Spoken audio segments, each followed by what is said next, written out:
Namaste, everyone, and welcome to the Friday Anchor Life Meditation. So, this second session will be for prosperity healing. So, before we start, let's ask for divine blessing, shall we? To the Divine Supreme God, Divine Father, Mother, to all the spiritual elders, holy masters, saints, archangels, holy angels, spiritual helpers, you can pray to whoever you like. Personally, to my teacher, Master Chokok Sui Mahaguju Mailing, we thank you for divine light, divine love. Thank you for your guidance, help, healing, and divine protection. We thank you in full faith, and so it is. So before we do the prosperity healing, let's put things in proper perspective. And that is, why? Why do you need prosperity healing? And most of you would say, oh, because you need the money, or you want the money, or you want this, you want that.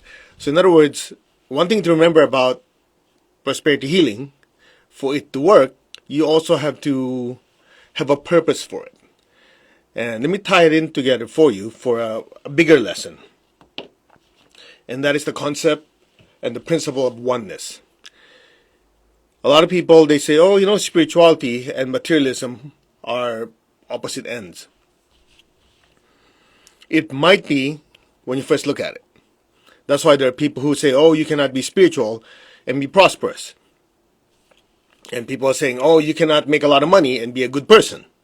You heard that before, right? We grew up like that. We always hear of stories where the poor guy is going to heaven and the rich guy is barbecuing in hell. You hear stories like that all day long. And you watch a movie, it's always the person who is like the underdog, right? He's always the one, he or she's always the one that's having difficulty financially, but he's always the good guy, and the rich guy is always the bad guy. So you see these stories play it out over and over again. I don't care what country you're from. It's the same thing.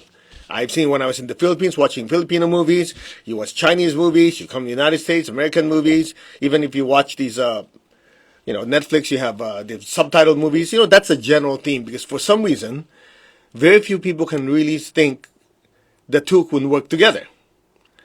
And I want to get through to every one of you that, yes, you can be a spiritual person and be prosperous. In fact, your spiritual nature, your spiritual realization is what will guide you to use your prosperity properly. And that's a big block for a lot of people. For a lot of people, it's just like, well, if I'm this or that. No, why don't you look at it this way? Your spiritual connection will actually guide you in how to use that money or those resources properly to be able to help more people. Make sense? So, in order to understand that, you have to first ask yourself a simple question. How would spirituality actually be the ingredient that makes me know how to use money properly? That's why I said you have to understand oneness. Oneness basically says we're interconnected. All right? Now you say, well, okay, that's good and nice, interesting concept. I'm here, you're over there. How could it be one? As long as you focus on the lower frequencies, there's always be separation. Ice cubes, right? Unless they're frozen together, ice cubes are separate. But the minute you melt them, they become more connected, right? They're two ice cubes, then parts of it connect. Then as it evaporates, it becomes water vapor. The particles are all over the place. And it's also part of the atmosphere now. You cannot say, by the way, this is not water particle. No, it's over there. At some point, it's homogeneous with the entire atmosphere, right? Okay. That's a crude example, but you get the point. So as long as we focus on the material aspect of us, you always see separation. But you notice that as you emotionally connect with someone, literally you use those words, right? I emotionally connect to that person. So you think about it, you're physically not with them, especially a lot of countries are still on lockdown, but you feel a connection on the screen, on a phone call, or a Zoom call, whatever. You feel a connection. So from the physical realm, you move to a high frequency, the emotional realm. Then from there, even though you're not physically connected, you can feel a connection. And as you vibrate even higher, you say, yeah, we're in the same wavelength. You notice that? You're talking to people, you're talking about some particular topic, and you're not even done discussing that topic with that person. They understood what you're saying. You did not share anything. You would just say, by the way, I was thinking about how to improve the productivity of the company. And she goes, actually, I was thinking about that. The minute you said that, what popped in my head was, we have to make the system more efficient. You go, yeah, that's what I was thinking. How did you know that? I mean, in other words, you have not even transmitted it yet. They knew it. Right? So that's why, if you study quantum physics, at some point it breaks down. Oh. Right? Even Einstein, at some point he goes, yeah, this thing about quantum entanglement, I don't like it. Quantum entanglement basically says, in a super oversimplified manner, you have two particles, okay, that are entangled. They're connected. You can pull them apart billions and billions of light years away. Whatever happens to one happens to the other. And there's no way for the signal to go from here to here based on regular law of physics, because if it takes 100 light years to get there, the limitation is the speed of light. So how could it happen instantaneously? And most of you who study this you learn that Einstein got so pissed off, he called it spooky action. Right? It's spooky. But if you understand oneness, which goes beyond science, it's actually spiritual science, if you want to be more specific, then you realize we're all interconnected. Because you're a physical human being, right? Some point you notice there's a part of you that you connect to people on the feeling level. So you have an emotional body. You understand you can connect people mentally. Thoughts can be transmitted faster than the speed of light. Then from there you go, yeah, you're right. And you take it a little further, which we've been saying this for the longest time. Who is moving the body? Who is creating the feelings? Who is creating the thoughts? You said, I am, the I. Who is this I? The soul, the spiritual self. That's why if you're from Italy, you call it anima. To animate, the word anima, right? So the spiritual self animates the body, animates the emotional body to create feelings, animates the mental body to create thoughts. So this animator, the anima, is not physical, it's not emotional, it's not mental. What is it? It's just pure energy. But you see, the problem is, with Einstein's C is equal to mc square, E is equal to mc square, C is the speed of light, that E has mass. So the whole thing goes out the window again. Make sense? So that E is describing energy that has mass. E is equal to mass times the speed of light squared. But the soul doesn't have mass. It's pure energy. So the only thing you can think of is, the closest thing to it is light. Light doesn't have mass. That's why when you're doing your meditation, you don't feel your butt on the chair, right? You don't feel a physical weight. But you do have sensations. You have an awareness. And that awareness has intelligence, has consciousness, but no mass. So at some point, you come to a realization that the I is made of this substance that doesn't have mass. The closest thing to it is light. That's why you call it enlightenment. Make sense? Now, if you're a being of light, it's as simple as if I have a light bulb in my head, or if I light a candle, okay, forget the candle, just the flame, in what direction does the candle radiate light? Everywhere. If there's 100 of us in a room, everybody's that candle light. Everybody is radiating light. So at some point, where does one part of the light start? Where does it end? You go, no, you can't tell. It's all swimming in one pool of light. Isn't that what you call oneness? And since it doesn't have mass, energy, information could travel from one place to the other instantaneously. It doesn't matter where you are. You could be here, you could be on this planet, you could be in the next galaxy. Isn't that what oneness is? So you hear stories of, yeah, that's why these UFOs, I cannot understand it. It violates the law of physics. No, they don't. It doesn't violate the law of physics because the physics we know is still evolving. That's why you have metaphysics, beyond physics. Is this blowing your mind a little bit? I know we're supposed to talk about prosperity. I don't know, got a little carried away.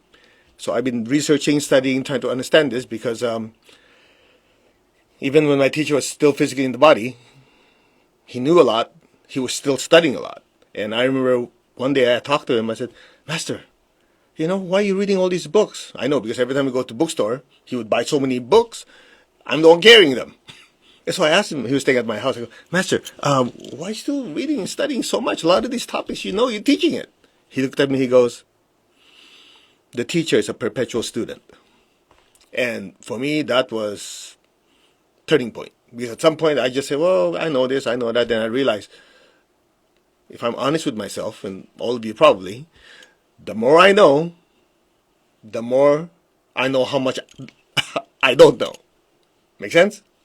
And so the more I study, the more I realize, spirituality, science, physics, mathematics, all it is a gigantic body of knowledge.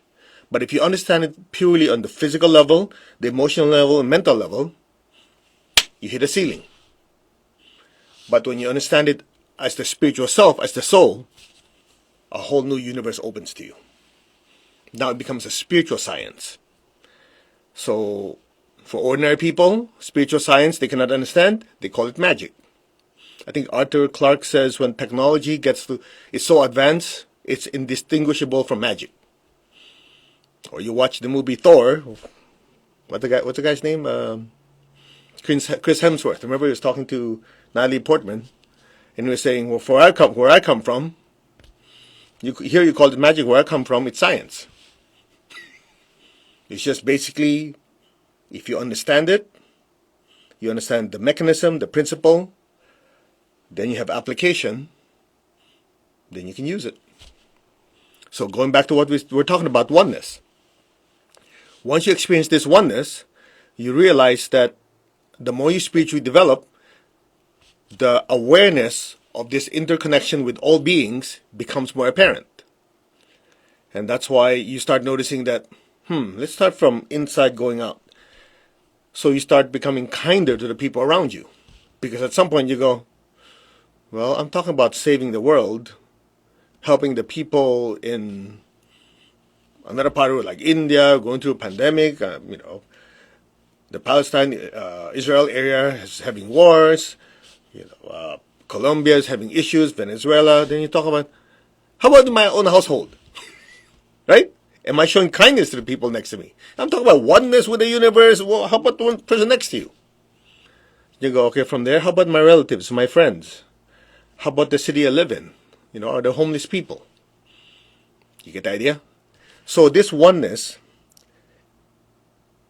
the syntax is very, very simple. Syntax is the order. You start from the material, and then you keep raising the frequency, emotionally, mentally, spiritually. As you go higher and higher, the higher you go, the higher the frequency, the stronger the interconnection with everything. Once you experience that oneness or interconnection with everything, then you come back down to the lower worlds and realize that oneness permeates everything. Now, for you geeks there, let's make it a little easier.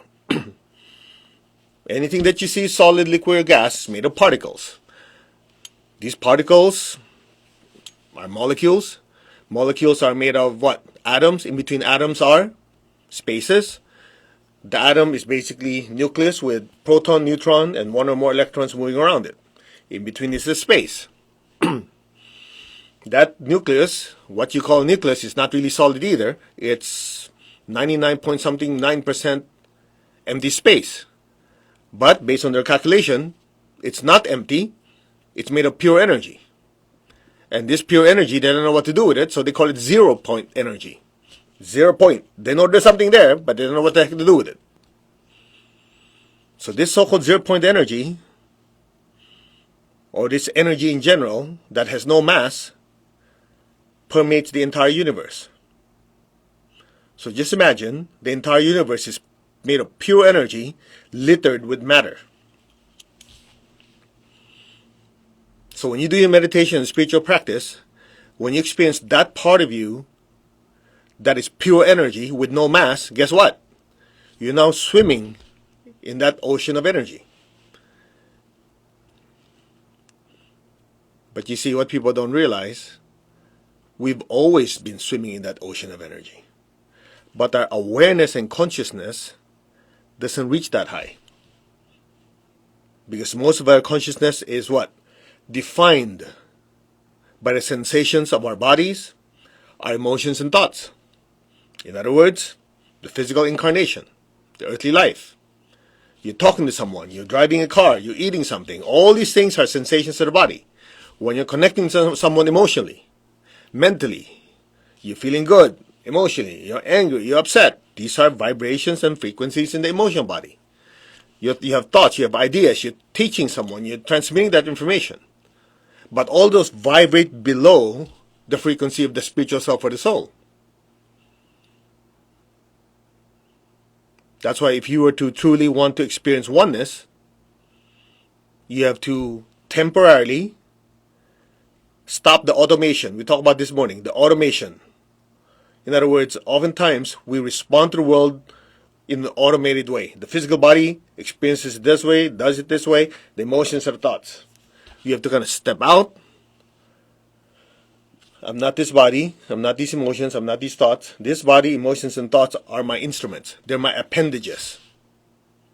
You know, it's just like you, let's say you want to pick up something under the table, it's so far or it's so long, you pick up something with a gripper, you go under, you go, okay, let me get that thing, the little toy for my kid.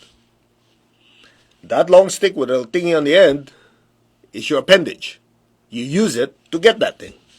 So just imagine your body, your emotional body, your mental body are all your appendages. So as we withdraw ourselves temporarily from these appendages or these tools, we get to realize who we are, and that's when you sense the oneness.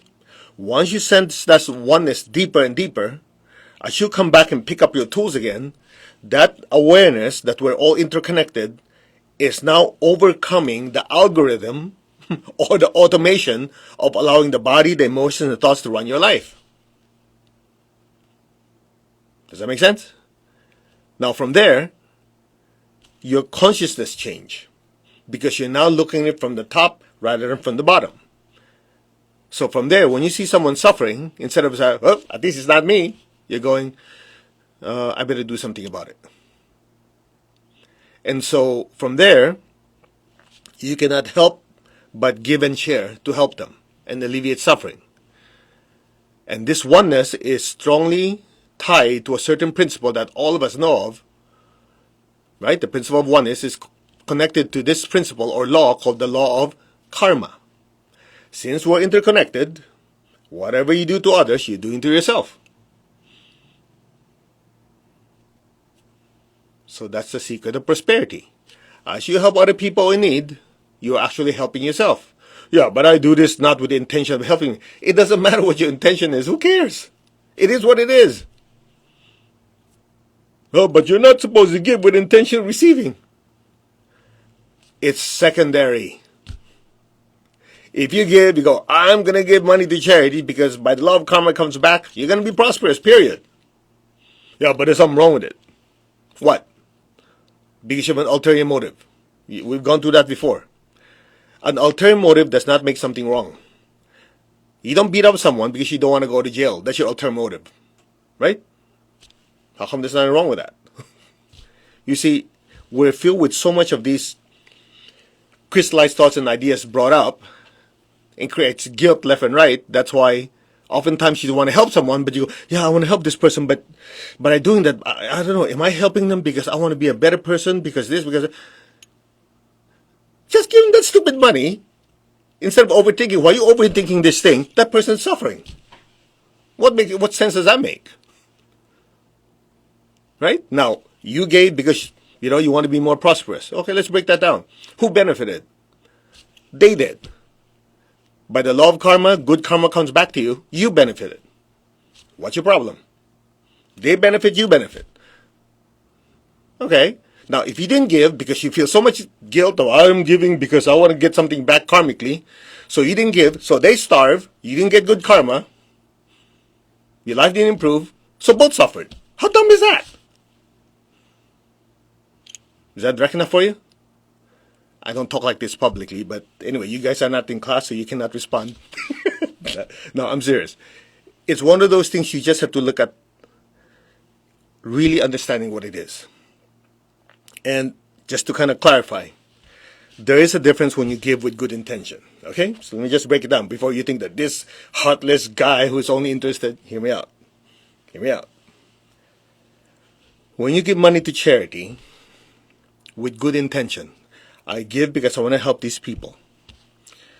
What you don't realize is you're planting two types of seeds. The money going to them is a physical karmic seed. So karmically it comes back as material prosperity. Number two, you really care about that person or that organization.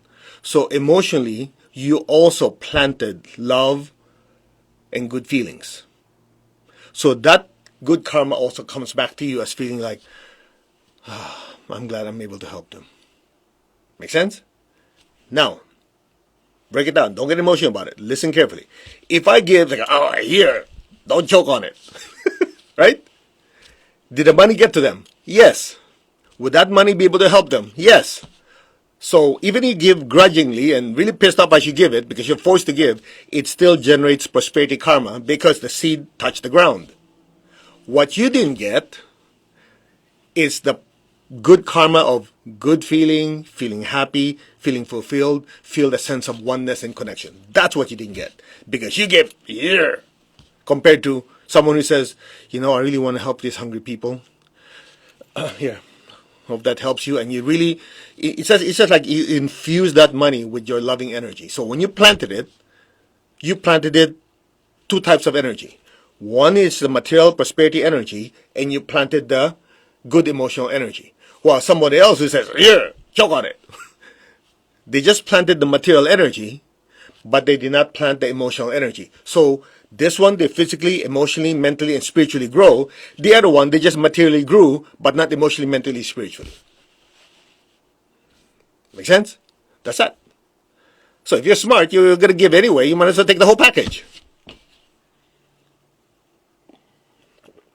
That's why you notice there are people.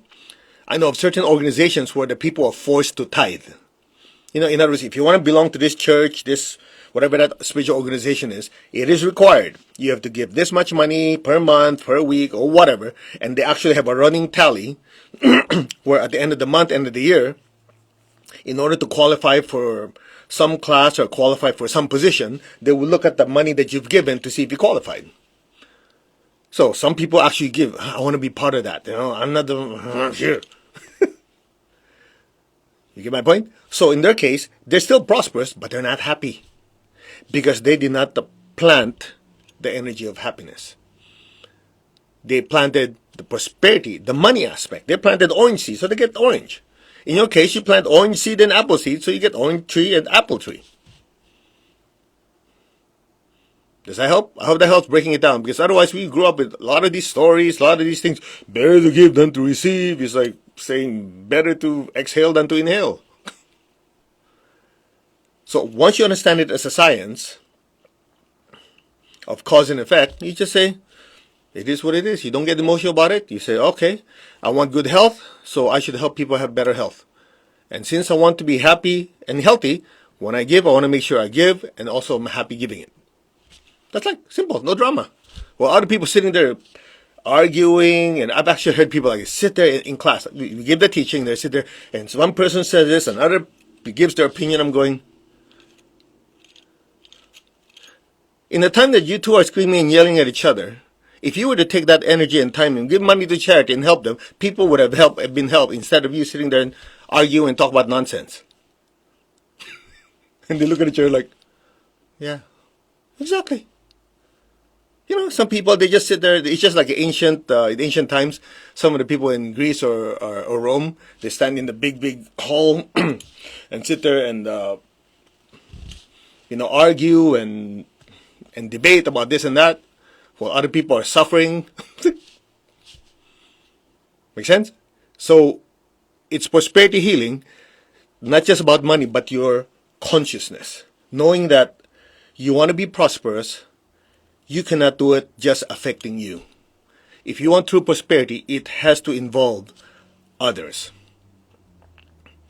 Your prosperity consciousness is one thing. Another part of it is the good karma that comes by being generous and kind to others. That's what I'm driving at. Now, if I just say that, it does not have the same impact as letting you understand that whether you like it or not, we're interconnected. You want to be prosperous and happy, you have to understand that we're all connected. Whatever you do to others, you're doing to yourself. Now, here's the interesting part. Again, I'm not bashing anyone. I just want to put things in proper perspective. That's why I've heard of people, all they focus on is self-love. I love myself. Everything's me, me, me, I. I'm looking at them over a period of years. The message has not changed. It's still the same. And when you talk, a few of them, I've talked to them personally, they're miserable. I know of at least one person like that. And then this person even wrote a couple of books. And I'm thinking, something doesn't make sense. They're focusing so much on, I love myself, I'm happy, and this, but they're miserable. At some point, I had a realization. It's like they're inhaling. They're not exhaling. Everything is me, me, me, I. So take. They don't give. And then I know people who they were brought up kind and loving. So whenever anybody needs help, they're there to serve and help. They give money to charity. They volunteer in our healing clinics. They feed the hungry people. And they're happy. And I thought about it, it makes sense. Because if all you focus is me, me, me, I, take, you're not giving, you don't have room to receive from others. And if you don't focus on other people, in helping them, there's no karmic seed that you planted that entitles them to love you. So, that's why these people are miserable. Does that make sense?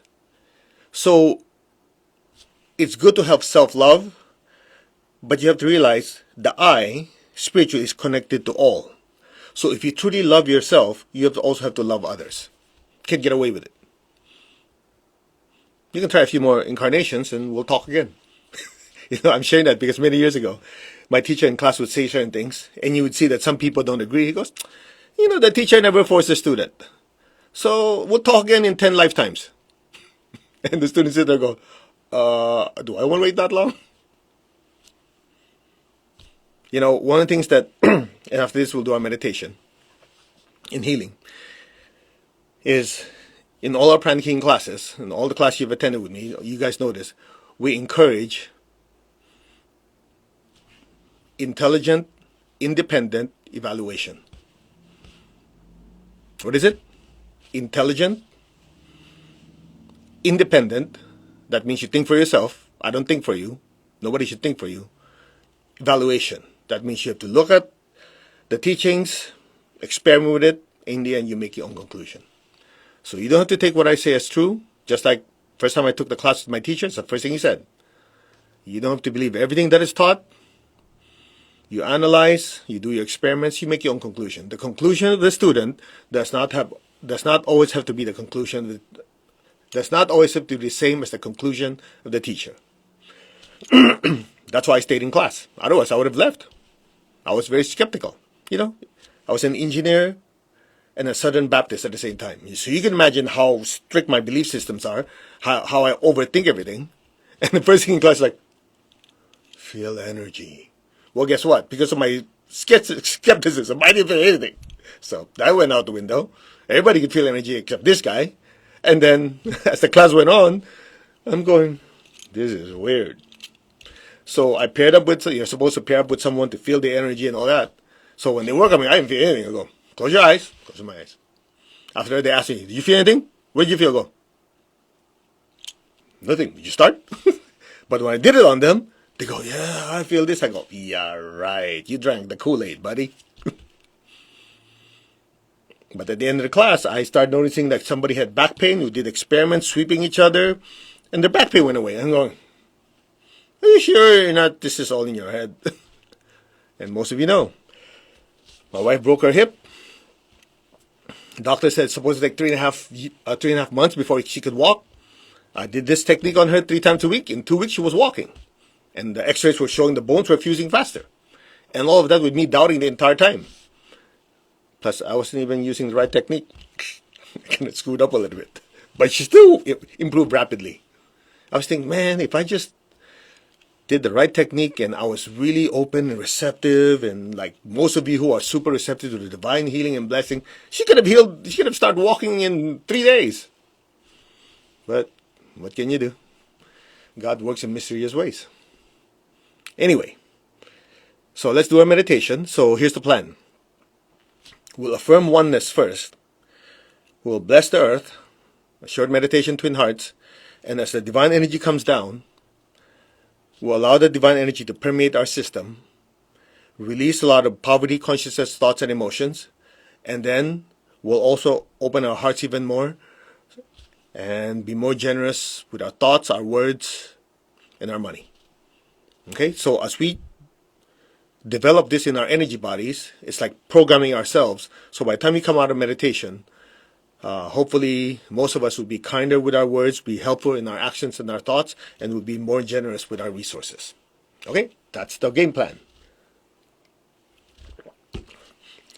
To the Divine Supreme God, Divine Father, Mother, thank you to all the spiritual elders, holy masters, saints, archangels, holy angels, especially the angels of prosperity. Personally, to my teacher, Master Tuakok Sui Mahaguju Mailing, we thank you for divine light, divine love. Thank you for your guidance, help, and protection. Thank you for blessing us with a loving and generous heart. Thank you for your blessings. In full faith, so be it. Okay, ready? Put your hands like this. Tap your crown. I am that. I am. I'm not the body, I'm not the emotion, I'm not the thoughts. I am the soul. I am a spiritual being of divine intelligence, divine love, and divine power. I am that, the soul, the spiritual self. I am connected in one to my higher soul. I am connected in one with the divine spirit in me.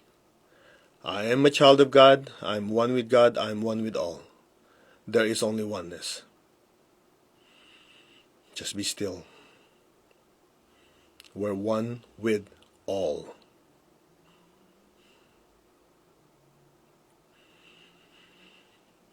We are one.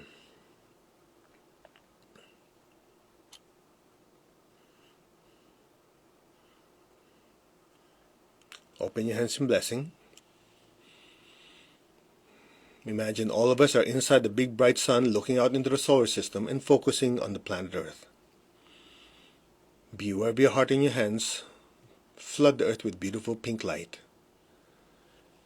Lord, make me an instrument of your peace. Wherever there's hatred anywhere in the world, let me sow love. Where there's injury, let me sow pardon and forgiveness. Where there's doubt, let me sow faith. Where there's despair, let me sow hope.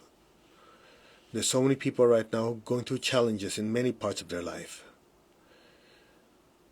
Places in India, in Nepal, in the Palestinian area, the Middle East, Colombia, Venezuela, Brazil, other parts of the world who are directly or indirectly affected by the pandemic, by wars, by political issues.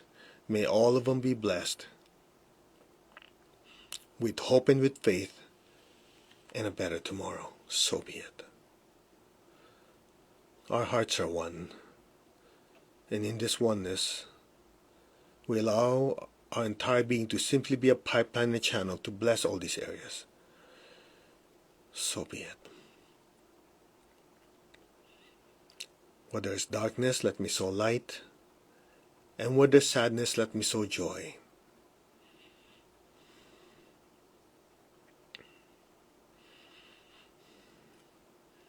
So be it. May all be blessed with peace, with love, with the spirit of forgiveness, with hope and with faith, with light and joy. So be it.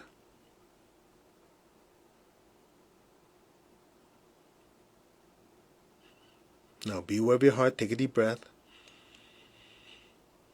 Be aware of your crown. Exhale. Just be still. Your crown is filled with golden light. Just say, our souls are one. Our spirits are one.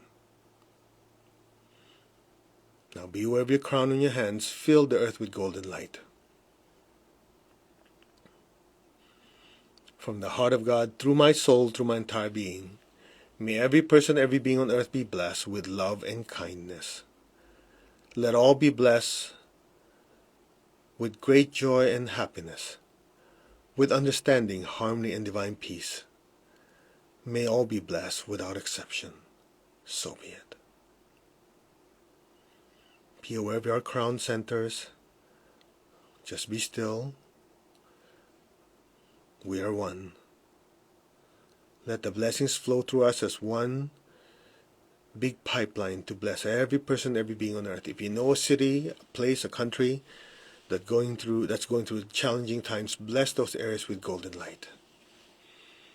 Again, most of us know what's going on in India, the surrounding areas like Nepal being affected, places like Brazil, Colombia, Venezuela, the Middle East, the conflict in the Middle East, in the Jerusalem, the Gaza area. Bless all these places with golden light. So be it. Now be aware of your heart and crown. Take a deep breath.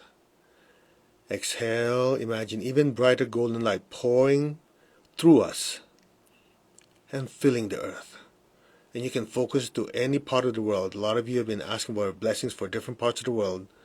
Use this time to use the group energy and aim those blessings to those areas now. May all be blessed. From the center of the heart of God, may every person, every being, in every country, every city, every town, every home be divinely blessed. May every person, every being, in the higher worlds, middle worlds, even the lower worlds, may every sentient being in every dimension, all of them, above and below, every direction be blessed with God's unconditional love and kindness. Let all be blessed with inner peace and inner healing. Let all be blessed with understanding, with harmony, goodwill, and the willingness to do good. May all be blessed without exception. So be it. Just be still. May all be blessed. Suffering does not only happen in the material world. There are beings in the inner worlds who are also suffering. Flood them with divine, soothing, healing energy. So be it. May all beings be blessed. May all be blessed with inner peace, inner healing. The ones who need it, may they be blessed with emotional healing, physical and financial healing. So be it. Blessings be to all. May all be blessed. Some of you might feel your hands vibrating. You might feel a pressure going through your body. Just let the blessings flow through us. May all be blessed. So be it. So be it. So it is. Now gently lower your hands, palms up, keep your tongue on your palate. Imagine a beautiful golden light, a beautiful golden star just floating above your head. Just keep your tongue connected to the roof of your mouth and just look at that golden light floating above your head. Now be aware of your heart. Send a stream of love from your heart up to the center of your head, up to the beautiful golden star. Stay there. You're not the body, you're not the emotion, you're not the thoughts. You are the spiritual self, the soul. A being of pure energy and spiritual light. That is your true nature. Be still. Your entire awareness, your entire consciousness is in that brilliant light. And listen.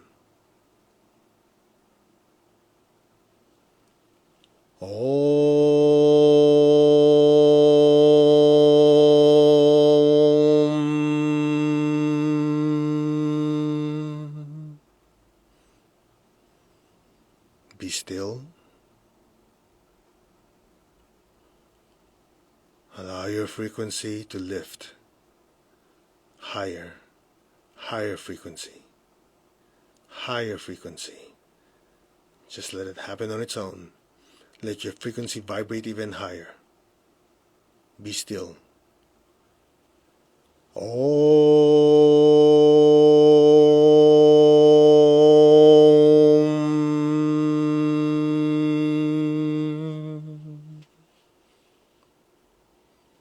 Be still. Your frequency is going higher, higher. Your vibration is raising even higher. Just let it happen. It's as if your consciousness is permeating the ceiling. Let it float higher.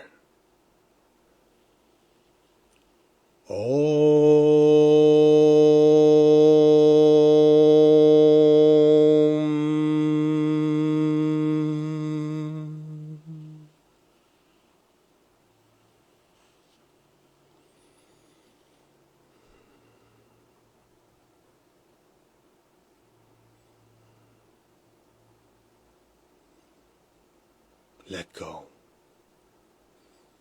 Allow your entire consciousness and awareness to expand into the universe.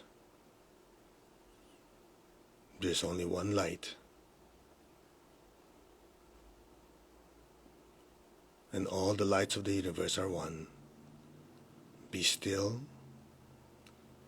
let go, and experience it now.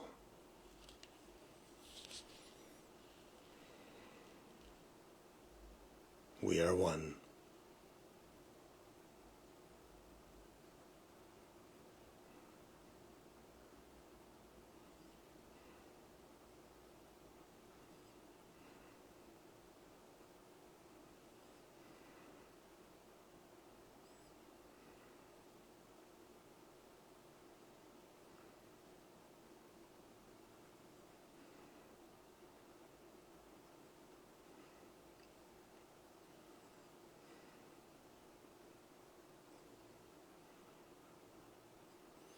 Just let go, let things be.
Higher frequency. Higher. Higher. Let go.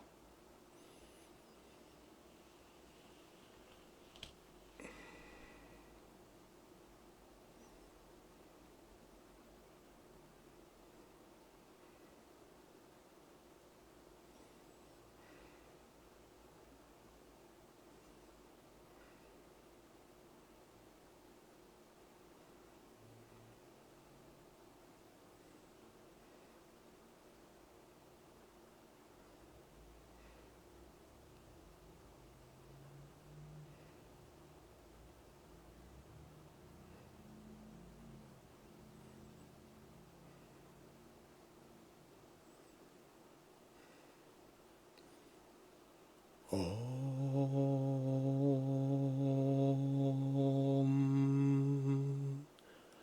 Aum.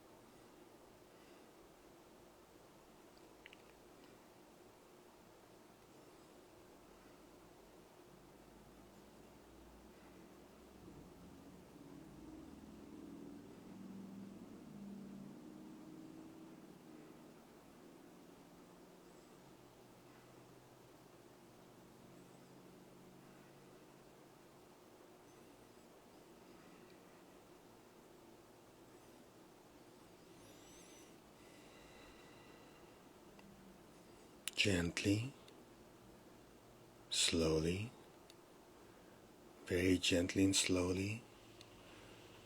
Move your fingers, move your toes, gently and slowly come back. Now with your eyes still closed, just keep your tongue on your palate. Just be still. You're now under a waterfall of brilliant light. And this brilliant light is specifically seeking and disintegrating and releasing any type of poverty consciousness energies. Any type of energy of worries, concerns about money, any type of unworthiness to be prosperous.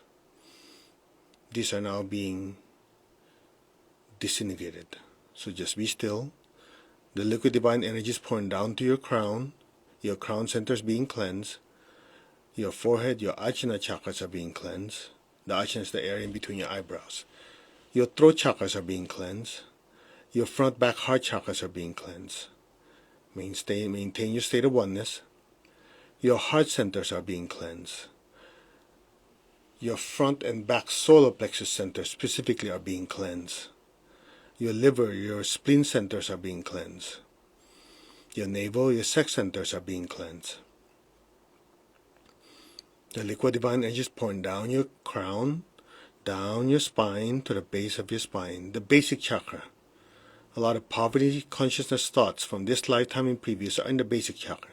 These are now being dissolved, disintegrated, and all the other chakras, all the negative thoughts and negative energies, poverty consciousness thoughts and energies are being disintegrated, flushed out to the near salt water or violet fire. All your chakras are continuously being cleansed. Just be still. Just let it happen on its own. Om.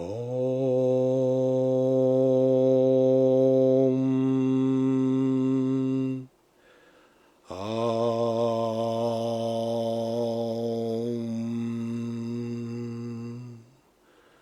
Om.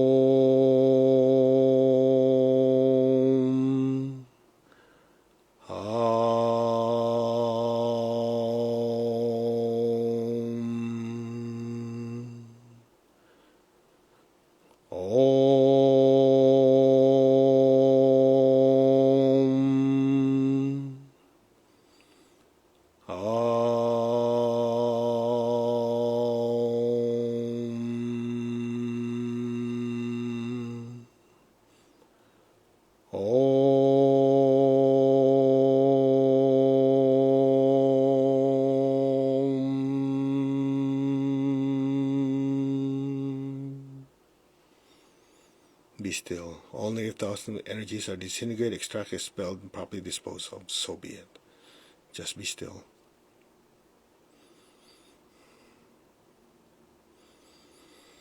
Alright, raise your hands. Be aware of your hands and your feet. Let's bless the earth. In doing so, we are releasing excess energy, simultaneously flushing out a lot of these poverty consciousness thoughts and energies out of the chakras, because as you bless, the divine energy will displace all the energies going out. Make sense? So visualize the earth in front of you. Let the entire earth be blessed with divine light, divine love, and divine power. Let the entire earth be healed, regenerated, and revitalized. May all be blessed. So be it. Blessings be to all. Bless your family and the people you love with good health, with happiness, with prosperity, and with spirituality. So be it. So be it. So it is. Now aim your hands down. Project golden light down into the earth from your hands, your feet, and the base of your spine. Fill the earth below us with golden light. Inside tip for you. Bless the prosperity beings with golden light. They'll be very happy with you.